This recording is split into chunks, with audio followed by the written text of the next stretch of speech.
ভাবছেন কোকা কোলার কোনো প্রতিদ্বন্দ্বী নেই? আসলে বিশ্বের বিভিন্ন দেশে আছে একেবারে নিজস্ব কোলা। সবচেয়ে বিখ্যাতগুলোর একটি হলো চেকিয়ার কোফোলা।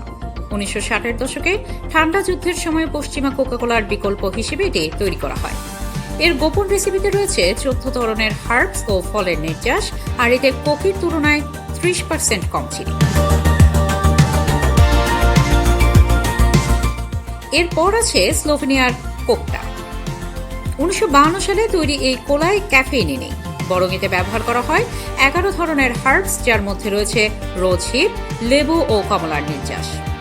নাইজেরিয়ার ওজাজা কোলা আরও ভিন্ন। এটি 2026 সালে চালু হয় এবং এতে ব্যবহার করা হয় আসল কোলানাট, যা প্রাকৃতিকভাবে ক্যাফেইন দেয়। আর্জেন্টিনার কানিংটন কোলা স্থানীয় জনপ্রিয় পানীয় ফার্নেটের সঙ্গে মিশিয়ে খাওয়ার জন্য বিখ্যাত।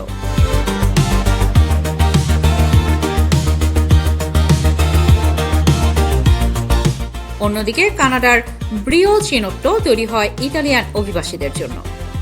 এটির স্বাদ সাধারণত কোলার মতো নয়, বরং হালকা তেতো সাইট্রাসের। অস্ট্রেলিয়ার ববি কোলা স্বাস্থ্য সচেতনদের জন্য। প্রতি ক্যানে মাত্র 8 গ্রাম চিনি এবং 44 ক্যালোরি, সঙ্গে রয়েছে প্রিবায়োটিক। আর যুক্তরাজ্যের সালাম কোলা 2023 সালে শুরু হওয়া এই ব্র্যান্ড এখন 34টি দেশে বিক্রি হয়, আর তাদের লাভের 10% দান করা হয় মানবিক সহায়তায়।